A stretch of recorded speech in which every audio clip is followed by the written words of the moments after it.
To install the Norton 5600 door operator, you'll need a flat blade and a Phillips screwdriver, a tape ruler, and a straight edge. You'll also need a drill, a thread tap, wire strippers, a center punch, and a set of Allen wrenches.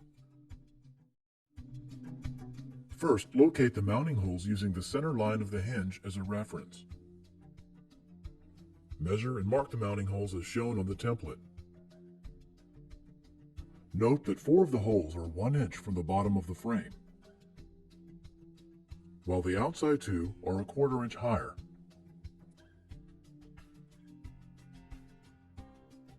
Punch the hole locations, drill with the number 7 bit, then thread the holes with a 1/4 20 thread tap.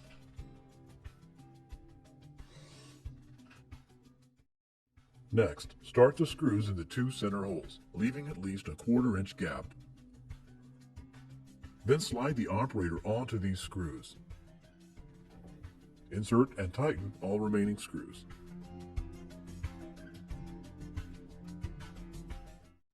The next step is to mount the track to the top of the door.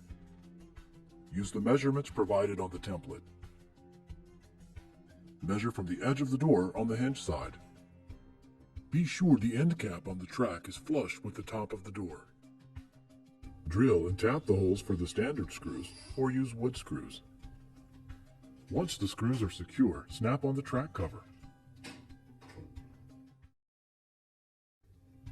Next, attach the arm to the track slider using the Allen wrench. Turn the screw counterclockwise to tighten. Dip switch number 1 on the left is used to set the hand of the door. Move it up to the on position for right-hand doors and down to the off position for left-hand. Our door is left-handed, so this switch will be off. Dip switch number 2 on the right configures the push and go option. If desired, set the right dip switch up to the on position. Move the switch down to deactivate the push and go option.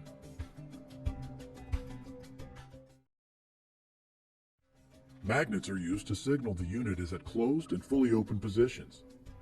With the door in the closed position, slide the closed position magnet so it aligns directly with the sensor. Then open the door to the preferred location and align the open position magnet with the sensor. At this point, it'll be necessary to refer to the chart in the manual to determine the positions for the incoming control wires.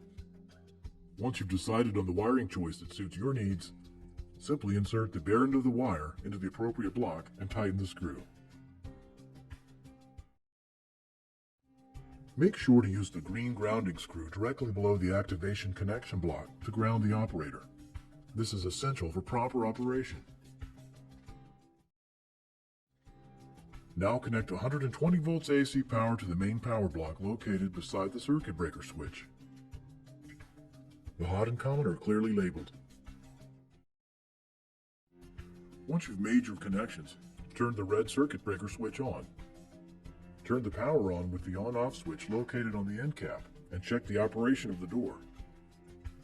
To make adjustments on the inverter control board, first determine which function adjustment is needed. Select the pot to make the adjustment. Turn the pot clockwise to increase, counterclockwise to decrease. Finally, install the cover with the 4 screws supplied. Recheck the operation of the door and make any final adjustments. The Norton 5600 is ready for operation.